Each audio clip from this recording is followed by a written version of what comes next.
So, my friend asks me how the Aliyah process is going, and I tell her I'm currently in what I like to call the civil marriage certificate phase of our relationship with Israeli bureaucracy.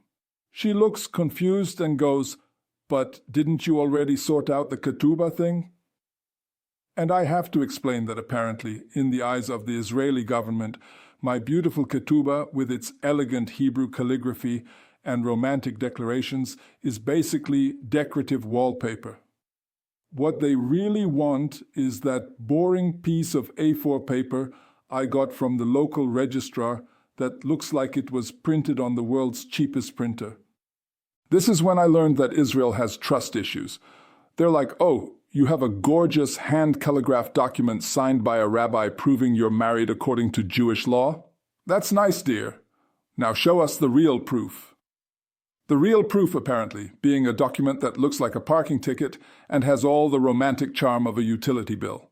So there I am, calling up the General Register office, and the automated message is like, "Your call is important to us," while I'm sitting there thinking about how I'm about to pay £12.50 for a piece of paper that proves something I already know.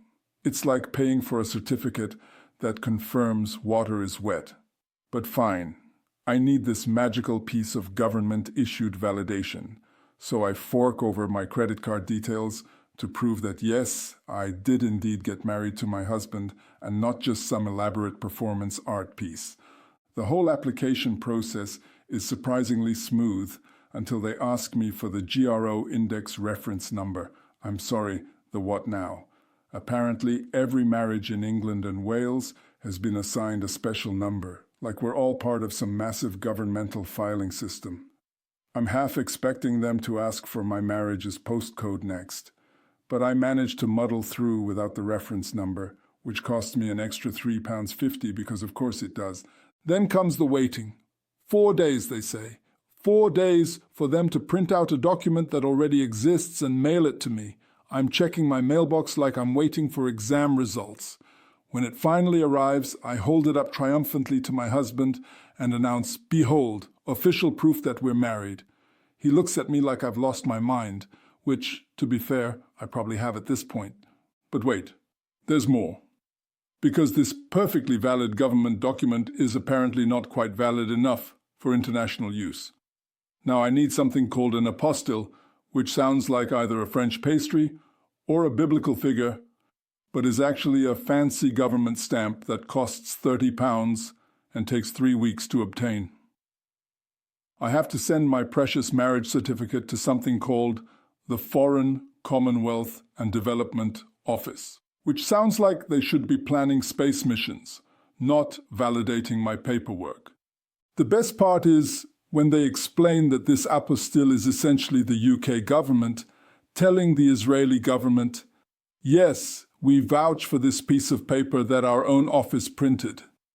It's like getting your mum to write a note to your teacher confirming that you really are sick, except both your mum and your teacher are entire government departments, and the note costs 30 quid.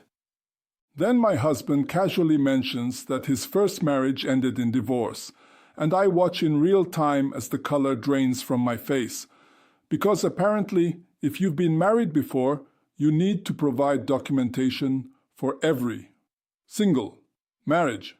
It's like Israel wants your complete romantic CV apostilled and authenticated. Previous position, married to Sarah from 2003-2008. Reason for leaving, irreconcilable differences. References available upon request. So now we're not just getting one apostille, we're getting a whole collection. His divorce decree, his first marriage certificate, and our current marriage certificate. It's like we're building a paper trail museum dedicated to British matrimonial bureaucracy. I joke to my husband that by the time we're done, we'll have spent more on apostilles than we did on our actual wedding. The real comedy comes when I realize that our marriage certificate doesn't state my status prior to marriage. Apparently, if you got married after September 30th, 2024, Israel wants to know whether you were single, divorced, or widowed before this marriage, because God forbid there should be any ambiguity about your romantic history. Our certificate just says we got married, which apparently isn't detailed enough for modern Israeli standards. So now I have to make a sworn statement before a notary, a sworn statement about being single before I got married. I have to legally swear that before I married my husband, I was not married to my husband. The logical part of my brain is screaming, but I dutifully book an appointment with a notary who probably deals with this kind of bureaucratic absurdity daily. The notary looks at my sworn statement and nods like this is completely normal. Oh yes, Aliyah applications. We do loads of these. Loads of these. How many people are swearing legally binding oaths about their pre-marriage single status? Is this a thing that happens regularly in modern society? Then comes the final insult. After I get my sworn statement notarized, I have to get that apostilled too. So now I'm apostilling a document that proves I wasn't married before I got married, to go along with the apostilled document that proves I am currently married. It's like some sort of circular bureaucratic dance where everyone knows the steps except me. My friend listens to this whole saga and goes, wow, making Aliyah really is like the most complicated relationship ever. And she's not wrong. Most relationships require trust, communication, and commitment.